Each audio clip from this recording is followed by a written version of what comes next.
Cette fête de la Toussaint, pour ma part, ça a toujours été une fête de joie, de beauté. Aujourd'hui, tout particulièrement, cette église est magnifiquement décorée, fleurie. C'est une fête où, pour moi, il me semble qu'on peut se sentir en sécurité avec tous ces grands personnages qu'on peut admirer, que l'Église nous donne un exemple. On peut les admirer à la fois sur les murs de nos églises, sur les peintures aussi, mais aussi dans leurs écrits. Et bien souvent, nous avons été nourris, pour un certain nombre d'entre nous, par la beauté, la profondeur de ces prières que ces saints et ces saintes nous ont laissées. Je pense à saint François d'Assise, je pense à Charles de Foucault, je pense aussi à sainte Élisabeth de la Trinité. Nous savons que les procédures de l'Église pour reconnaître les vertus héroïques des uns et des autres sont longues, elles sont complexes, il y a peu de chances de se tromper. Je sais aussi que les communautés religieuses aujourd'hui ne cherchent pas forcément à faire reconnaître la sainteté de leurs fondateurs, de leurs fondatrices, car ils jugent qu'il y a beaucoup de saints, beaucoup de saintes qui sont proposés à l'exemple au peuple chrétien dans notre calendrier, et même répartis sur 365 jours de l'année, il n'y a pas assez de place pour chacun et chacune. Et le même jour, on peut légitimement fêter l'un ou l'autre saint ou sainte.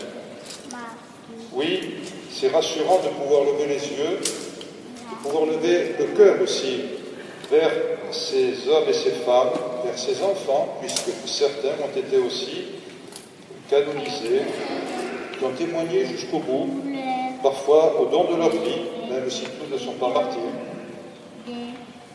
Car, au contraire, parfois entre nous, quand nous parlons en petits groupes, quand nous sommes ensemble de telle ou telle personne que nous aimons bien, eh bien, même si on cherche à dire toujours du bien, parfois il y a quand même quelqu'un qui va dire il ne faut pas oublier que, et alors c'est peut-être le rappel d'une erreur de jeunesse, d'une parole malheureuse, de l'engagement au mauvais endroit, alors l'image est interdite et l'admiration est restreinte. Aussi l'autre jour, c'est en écoutant et en regardant jouer des enfants que je me suis dit, mais peut-être que la sainteté finalement, ce n'est pas un état stable, c'est quelque chose qui doit toujours se gagner, c'est quelque chose qui doit toujours avancer, comme dans une ascension, dans une marche. On a le sentiment qu'on n'est pas tout seul sur le chemin, mais qu'il y a aussi une multitude qui avance avec nous, et les lectures d'aujourd'hui nous le rappellent. Peut-être vous vous souvenez de cette manière originale dont cet intellectuel juif, André Chouraki, a traduit l'évangile de Matthieu, les béatitudes que nous venons de proclamer tout à l'heure, en disant non pas simplement heureux les pauvres de cœur, heureux les miséricordieux, mais il a traduit par en avant les pauvres de cœur, en avant les miséricordieux. Et il me semble que ces enfants que je regardais jouer l'autre jour dans le jardin de Ferrières, c'était des fillettes de 6 à 8 ans qui étaient montées sur leur vélo et qui faisaient des allées et venues à travers le jardin. Elles se poursuivaient, joyeusement bien sûr, et celle qui était derrière criait à l'autre « Attends-moi, Sophie, attends-moi, Sophie, attends-moi » Et croyez-vous que Sophie l'attendait? Eh bien non, Sophie ne l'attendait pas. Mais c'était bien normal, car c'était un jeu. Et il n'y avait plus d'intérêt si on s'arrêtait, le jeu s'arrêtait. Alors je crois qu'effectivement, pour nous, c'est pareil.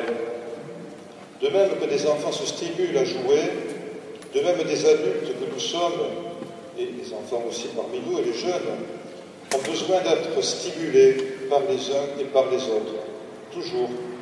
Je me suis fait la réflexion que la sainteté pouvait ressembler à cela, ne pas attendre que ça vienne tout seul, en particulier de façon impromptue, mais au contraire que nous sommes invités à suivre l'exemple de saints et saintes qui ont su chacun à leur manière, de manière originale, accueillir les dons de Dieu.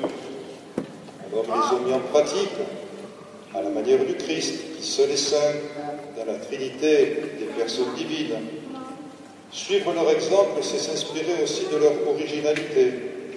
Et aussi, moi je pourrais dire, et vous peut-être avec si vous le voulez, attends-moi, Sainte Vierge Marie, attends-moi, Saint Pierre, attends-moi, Saint Paul, Attends-moi, Sainte Marie-Madeleine, pour que je cours derrière vous vers le bonheur promis. Comme disait Saint Bernard, en désirant la présence des saints, ayons l'ambition de partager leur gloire. Pourquoi ne pas s'attacher aussi à son saint patron, à sa sainte patronne, qui ont certainement quelque chose à nous apprendre, parce que nous avons eu la curiosité de connaître leur histoire, de nous en inspirer.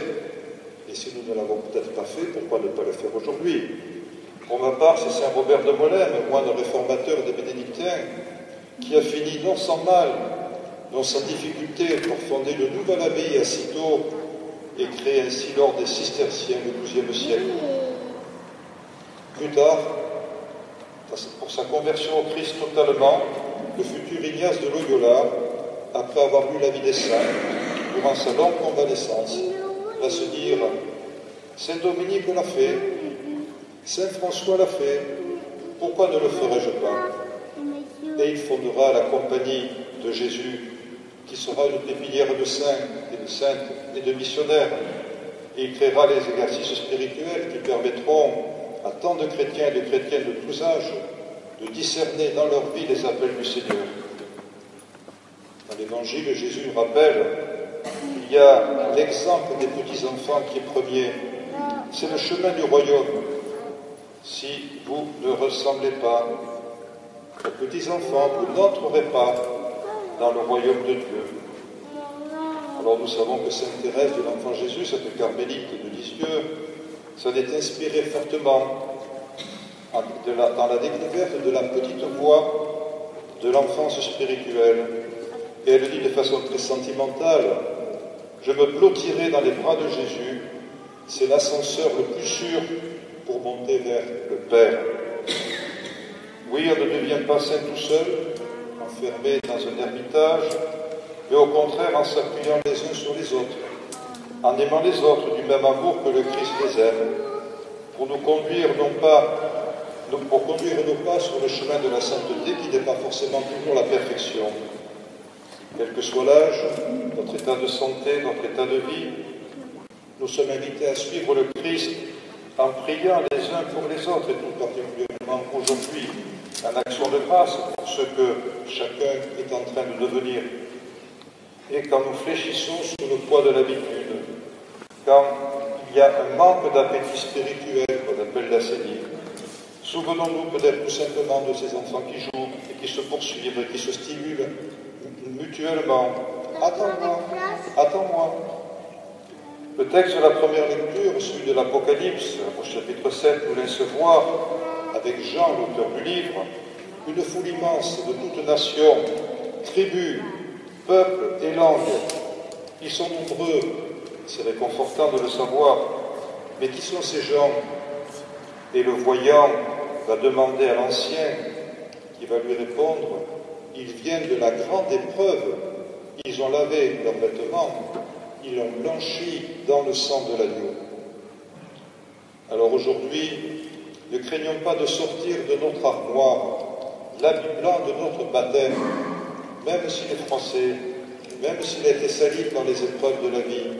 Ce vêtement blanc que nous avons peut-être porté aussi pour notre première communion, le jour de notre mariage, pour ceux qui sont mariés, de notre ordination diaconale, sacerdotale, épiscopale, de notre engagement religieux, pour le revêtir et nous mettre, nous aussi, comme les jeunes filles de la parabole, qui attendent le retour de l'époux. Oui, elles attendent le retour de l'époux pour que lorsqu'il arrivera et qu'il frappera à la porte, derrière elles, nous rentrerons comme lui, avec lui, dans la salle des noces éternelles.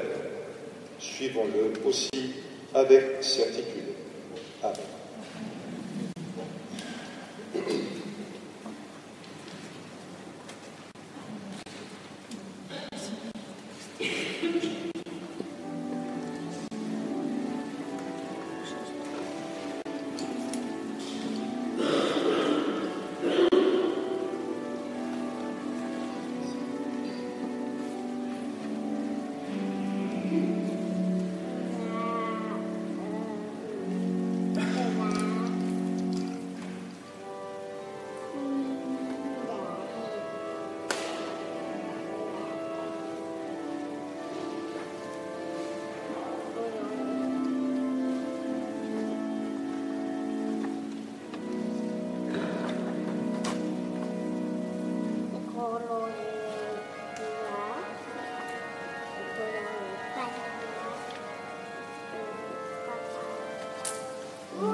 avec la foule immense de ceux qui sont restés, proclamons ensemble dans votre langue, mais sachant que d'autres le disent dans leur langue, la foi de l'Église, le symbole des apôtres. Je crois en Dieu.